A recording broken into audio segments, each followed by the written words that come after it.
एक निवेदन आप सबसे करेंगे। दुख है ना थोड़ा सा अगर आपके जीवन में, शिव जी को आप जल चढ़ाना चालू कर दीजिए।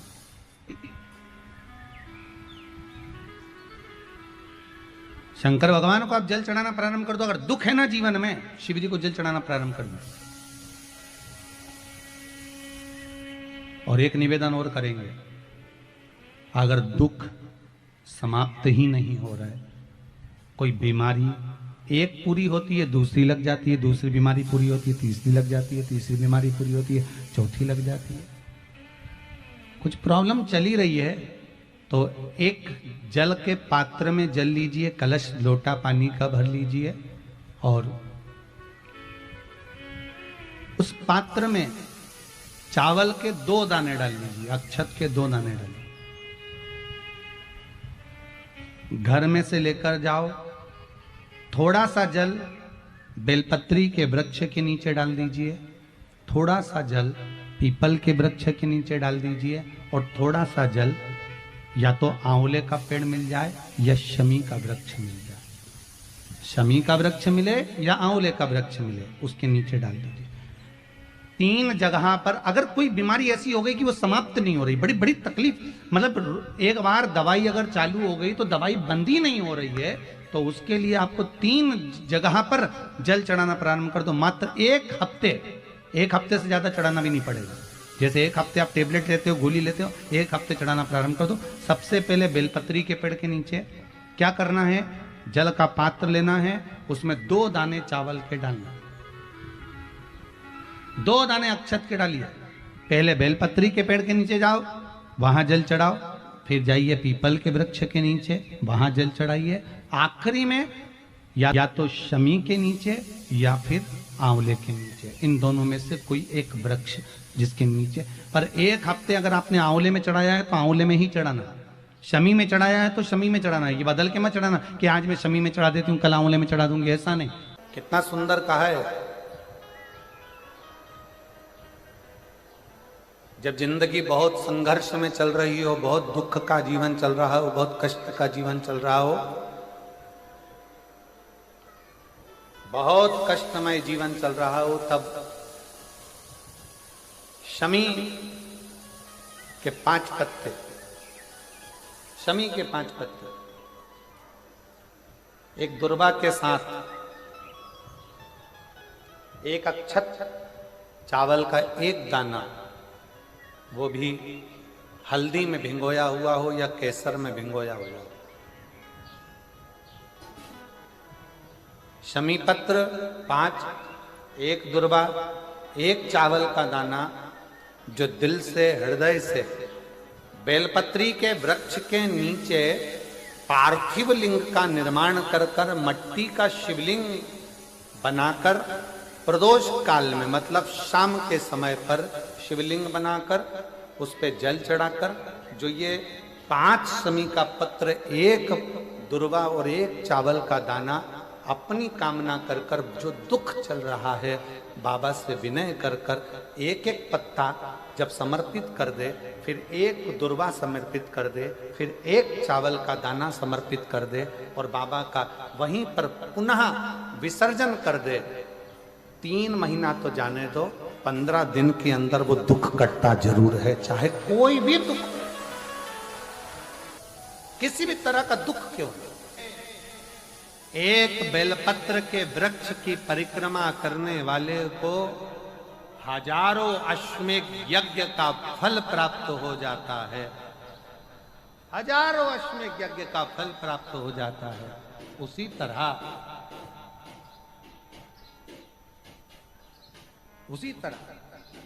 एक पार्थिव लिंग का निर्माण करने वाले को, मिट्टी का शिवलिंग का निर्माण कर कर पूजन करने वालों को 12 ज्योतिर्लिंग के शिवलिंग के दर्शन का पुण्य फल प्राप्त। बहुत ध्यान लगाकर सुनिए। 1 बेलपत्री और उस बेलपत्री में 1 चंदन की बिंदी और 1 अक्षत का दाना मात्र रखकर भी अगर शिवालय पर चढ़ा दी जाती है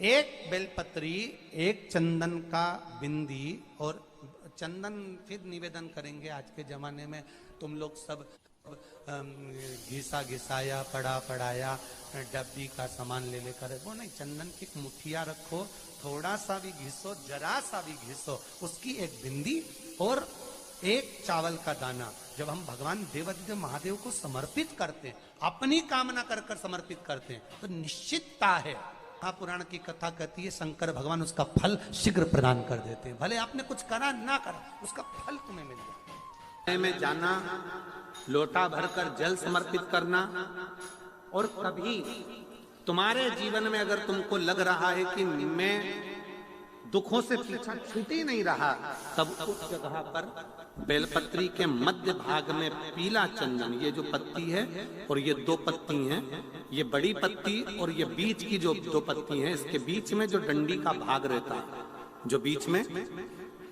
डंडी का जो भाग है, बड़ी पत्ती और ये दो छोटी पत्ती के मध्य में जो डंडी का भाग है, उस डंडी के भाग में पीला चंदन और एक अक्षत पीला, शंकर भगवान को आप अगर प्रदोष काल में समर्पित कर रहे हैं, तो ये निश्चित है कि धीरे धीरे कर कर वो दुख समाप्त होगा, वो दुख कटेगा ही।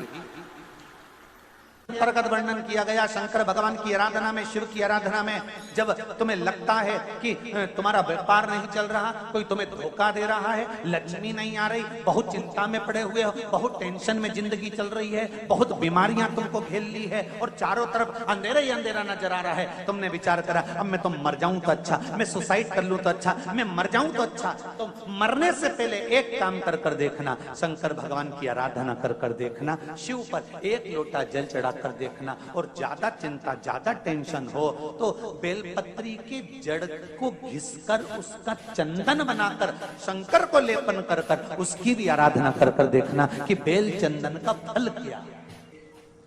बेलपत्र, एक बेल, ये कोई साधारण नहीं, एक बेलपत्र, एक बेल, ये कोई साधारण नहीं, एक बेल। इसकी नीचे की डंडी से लेकर ये दो पत्तियां जहां लगी हैं, और दो पत्ती से लेकर ये बीच की जो पत्ती है उसमें जो गैप है, उसमें जो जगह है, दिख रही है आपको, ये दो पत्ती से लेकर बीच की पत्ती के बीच में जो जगह खाली रहती है, 33 कोटि देवी देवताओं विराजमान रहते हैं इस बीच की जगह में।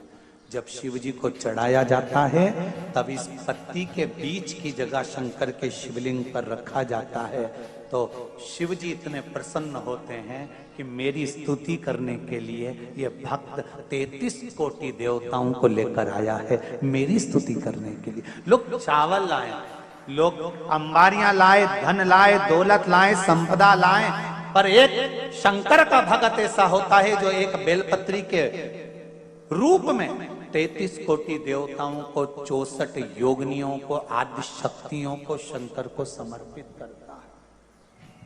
कितना सुंदर संवाद है, कितना सुंदर बात कही कि भूल से भी किसी तीर्थ में नहीं गए, कहीं हमने गौदान नहीं करा, कहीं हम किसी तीर्थ में नहीं गए, हमने कहीं गौदान नहीं करा, हमने कहीं ब्राह्मण भोजन नहीं कराया, हम कहीं गंगा यमुना कावेरी सरस्वती नर्मदा छिपरा पुण्यवान नदी में हम स्नान नहीं कर पाए।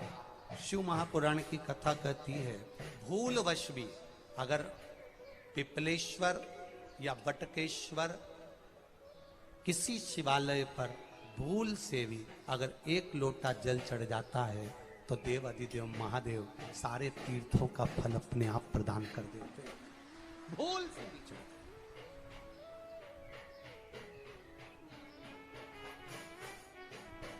एकांतेश्वर महादेव किसी तीर्थ में नहीं गए, कहीं हमने गौदान नहीं करा, कहीं हम किसी तीर्थ में नहीं गए, हमने कहीं गौदान नहीं करा, हमने कहीं ब्राह्मण भोजन नहीं कराया, हम कहीं गंगा यमुना कावेरी सरस्वती नर्मदा छिपरा पुण्यवान नदी में हम स्नान नहीं कर पाए। शिव महापुराण की कथा कहती है भूलवश भी अगर पिपलेश्वर या बटकेश्वर किसी शिवालय पर भूल से भी अगर एक लोटा जल चढ़ जाता है तो देव अधिदेव महादेव सारे तीर्थों का फल अपने आप प्रदान कर देते हैं। भूल से भी चढ़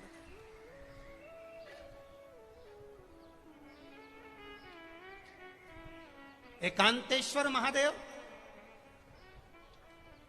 जो कि एकांत में बैठा हुआ है, एकांतेश्वर महादेव अकेला बैठा है अलमस्त होकर।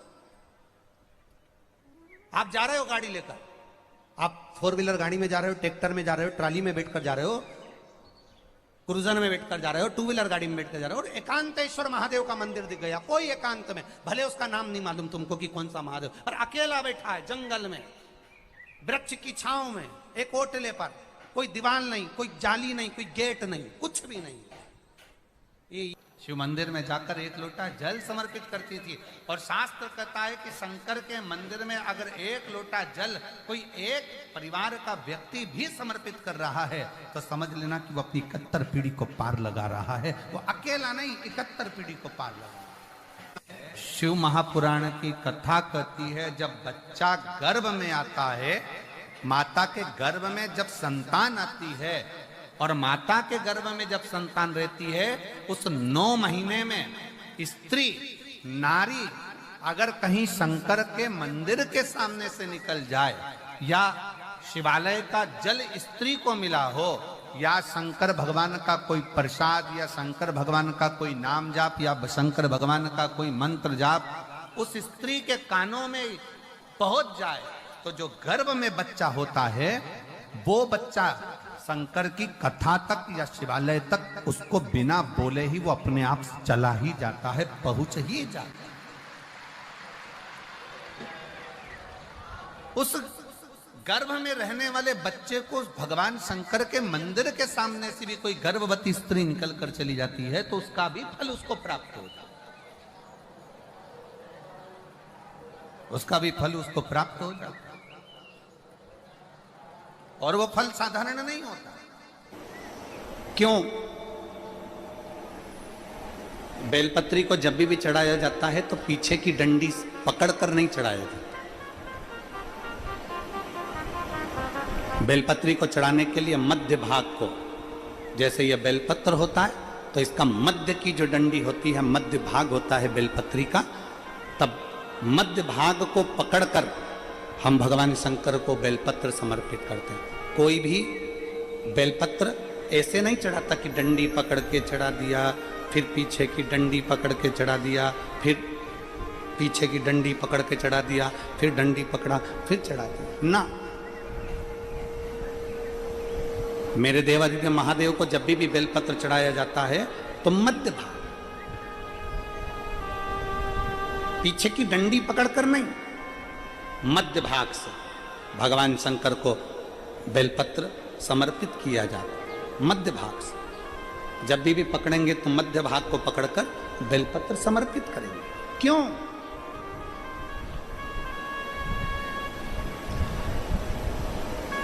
क्योंकि हमने भगवान शिव को मध्य भाग पकड़कर इसलिए समर्पित करा कि ये केवल बेलपत्र का मध्य भाग नहीं है मेरे शंभू, मेरे हृदय के मध्य भाग को मैं आपके चरणों में समर्पित कर रही हूं। मेरा दिल, मेरा हृदय, मेरा चित्त मैं आपको दे रही हूं। मध्य भाग एक विश्वास के साथ दे रही हूं। इतनी सुंदर बात नंदी ने कही है। नंदी ने ये बात जो कही वो वास्तव में बड़ी सुंदर है कि मान लो यदि कोई कार्य तुम्हारा हो नहीं रहा और पूरी दुनिया में तुमने कर कर देख लिया, बहुत प्रयास कर कर देख लिया, तो भी वो कार्य अगर तुम्हारा नहीं होता तो फिर एक काम करो कि शिव की स्तुति करो, शंकर की स्तुति, शंकर का गुणगान, शंकर की भक्ति, शंकर का स्मरण।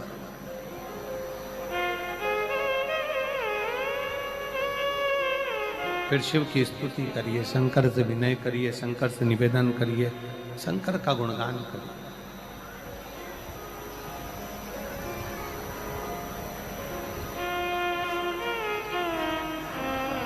पर भगवान की भक्ति होती कब? जितने आस्था चैनल पर कथा सुन रहे हैं, जितने फेसबुक यूट्यूब पर कथा सुन रहे हैं, जितने पंडाल में बैठकर शिव भक्त कथा को रसपान कर रहे हैं, उनसे निवेदन करूंगा कि शंकर की भक्ति होती कब है? शंकर का स्मरण कब होता है? शंकर की भक्ति कब होती है? शंकर की कथा सुनने में मन कब लग सकता है?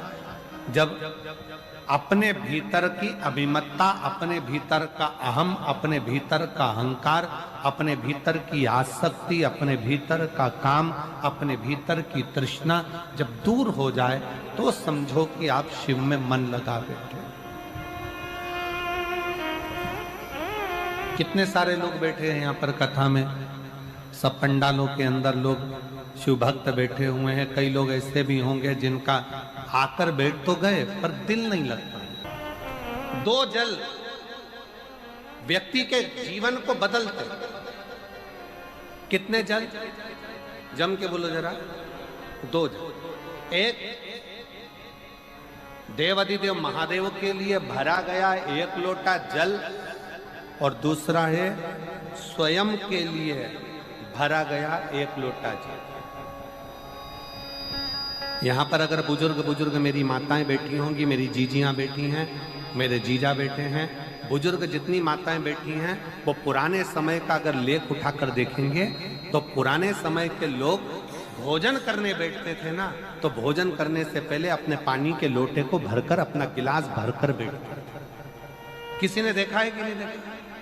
जम के बोलो जरा। देखा है आप लोगों ने?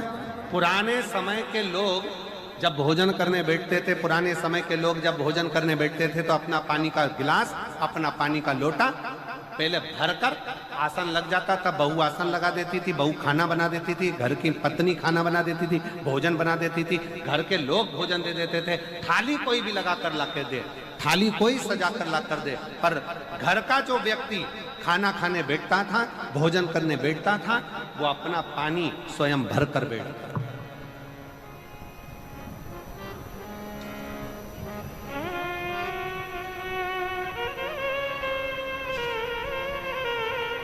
अब आज के जमाने में दुनिया के लोग कहते हैं मैं दुकान चला रहा हूं, दुनिया के लोग कहते हैं मैं घर चला रहा हूं, दुनिया के लोग कहते हैं मैं ये कर रहा हूं। तुम अपना खुद का पानी भरकर तो बैठ नहीं रहे और कह रहे हो कि घर चला रहा हूं। स्वयं का 1 गिलास पानी व्यक्ति नहीं भर पा रहा। कितना सुंदर कहा है महाराज जी। बहुत सावधानी से सुनिएगा। 2 जगह का जल व्यक्ति के जीवन को बदल देता है। एक शिव के लिए भरा गया जल और दूसरा स्वयं के लिए भरा गया जल। स्वयं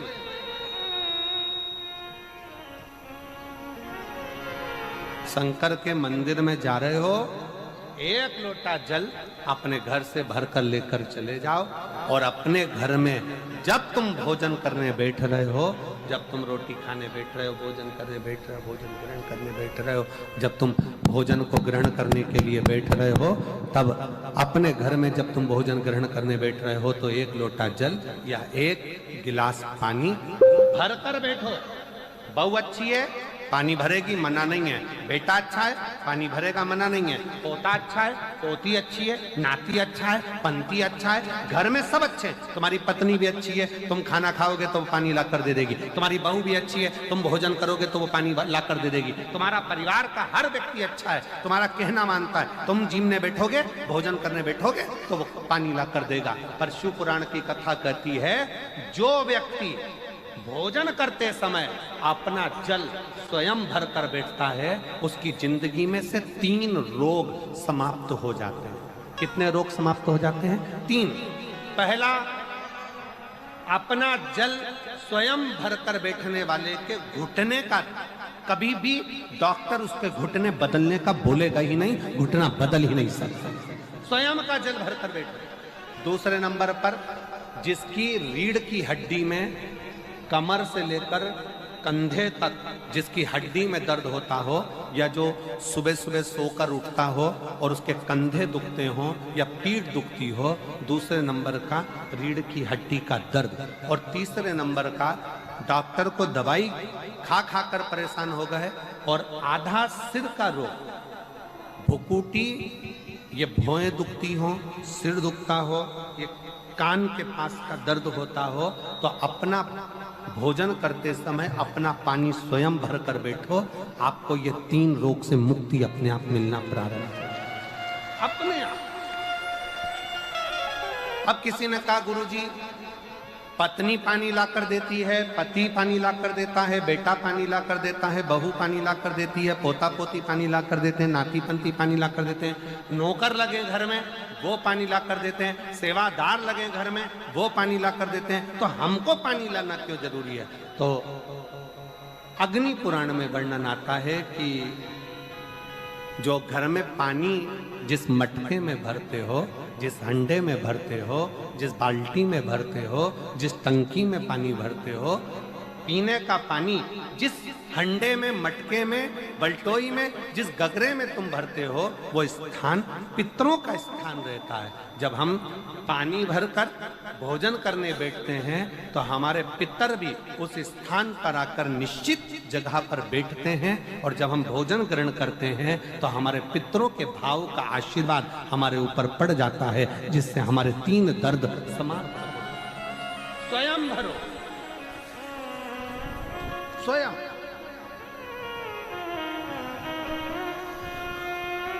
अब आज का जमाना इतना विचित्र है कि नौकर चाकर, परिवार, घर इतना बड़ा हो गया।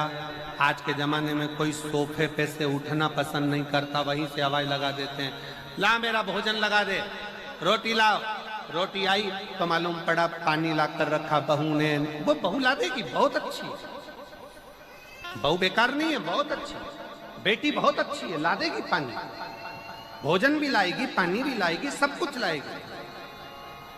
पर पहला फर्ज अपना है, जब तक शरीर चले, पांव चले, हाथ पैर चले, और तुम पलंग पर नहीं पड़े हो, तुम्हारा शरीर अगर चल रहा है तो पहले रसोई घर में जाओ, लोटा भर, लोटा नहीं भर सकते तो गिलास भरो, गिलास नहीं भर सकते तो थोड़ा सा कटोरी में पानी भरो, पर अपने पीने के लिए थोड़ा सा जल स्वयं के लिए लेकर आओ। वो जल इतना कारगर होगा कि तुम्हें जून के महीने में दिख जाए छिपकली, तो ये एक काम जरूर कर लेना, 7 जन्मों की गरीबी होगी दूर, छप्पर फाड़ कर होगी, धन वर्षा श्री शिवाय नमस्तुभ्यम।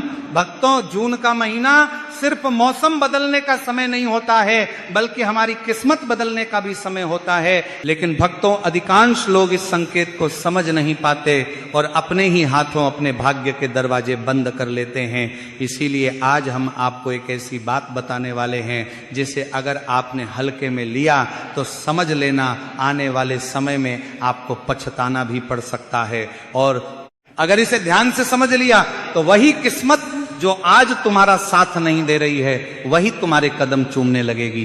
इसीलिए आपको ये जानकारी बिल्कुल भी नजरअंदाज नहीं करना है, क्योंकि ये कोई साधारण जानकारी नहीं है, ये वह रहस्य है जिसे जानकर हजारों लोगों की जिंदगी बदल चुकी है। तो यदि आपको ये जानकारी उचित लगे तो वीडियो को लाइक करें, चैनल को सब्सक्राइब करें और कमेंट में जय मां लक्ष्मी जरूर लिखें। तो भक्तों, कभी सोचा है कि जिस छिपकली को देखकर आप घबरा जाते हो, डर जाते हो या उसे तुरंत भगाने की कोशिश करते हो, वही छिपकली आपके जीवन में आने वाले बड़े परिवर्तन का संकेत हो सकती है। भक्तों, जून का महीना एक ऐसा समय होता है जब ग्रीष्मा चतु धीरे धीरे अपनी चरम सीमा पर होती है। यह बदलाव सिर्फ मौसम में नहीं होता, बल्कि यह बदलाव ऊर्जा में भी होता है। प्रकृति के हर छोटे से छोटे जीव में इस समय एक अलग प्रकार की हलचल होती है, और इसी दौरान अगर आपके घर में भी छिपकली दिखाई देती है तो यह कोई सामान्य घटना नहीं होती है। यह एक संकेत होता है, एक इशारा होता है आपके आने वाले अच्छे समय का। लेकिन भक्तों, यहां सबसे बड़ी गलती लोग क्या करते हैं जानते हो?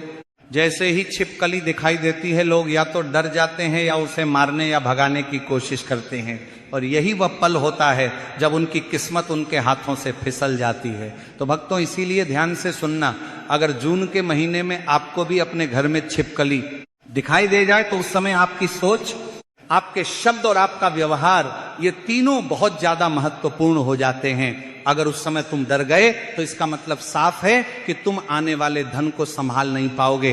पैसा तुम्हारे पास आएगा जरूर, लेकिन टिकेगा नहीं।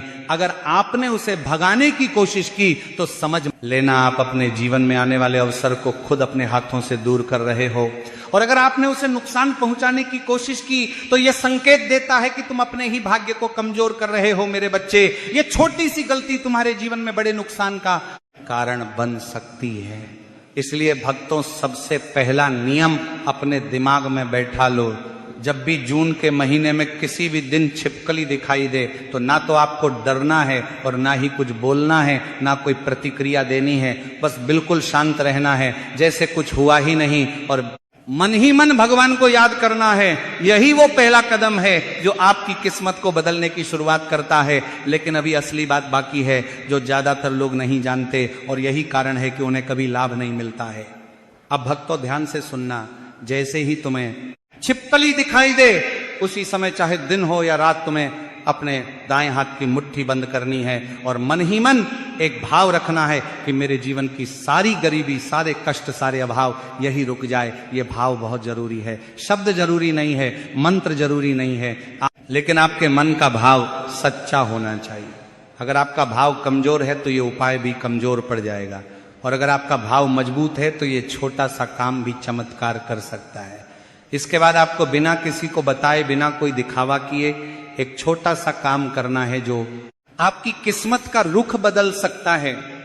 आपको अपने घर में जहां भी पानी रखा हो, मटका हो या कोई भी बर्तन हो, उसके पास जाना है और वहां खड़े होकर सिर्फ 2 मिनट के लिए यह महसूस करना है कि जैसे ये जल बह रहा है वैसे ही मेरे जीवन में धन और समृद्धि का प्रवाह शुरू हो जाए, और फिर उसी पानी का एक छोटा सा घूंट पी लेना है। बस इतना सा काम है। लेकिन भक्तों, इसे हल्के में मत लेना, क्योंकि बड़े बड़े परिवर्तन हमेशा छोटे छोटे नियमों से ही शुरू होते हैं। अब भक्तों, आप सोच रहे होंगे कि क्या इतना सा काम सच में आपकी जिंदगी बदल सकता है? तो सुनो, ये कोई जादू नहीं है कि अगले दिन ही आप अमीर बन जाओगे। ये एक प्रक्रिया है, एक संकेत है कि आपके जीवन में बदलाव शुरू हो चुका है। जो लोग इसे समझते हैं वही आगे बढ़ते हैं, और जो लोग इसे नजरअंदाज करते हैं वह हमेशा वहीं के वहीं रह जाते हैं। भक्तों, अब जो हम आपको बताने जा रहे हैं वही तय करेगा कि आपकी किस्मत सच में बदलेगी या फिर आप वही के वही रह जाओगे। बहुत लोग यहां तक सुनकर सोचते हैं कि बस इतना ही काफी है, लेकिन यही उनकी सबसे बड़ी गलती होती है, क्योंकि असली नियम अब शुरू होता है।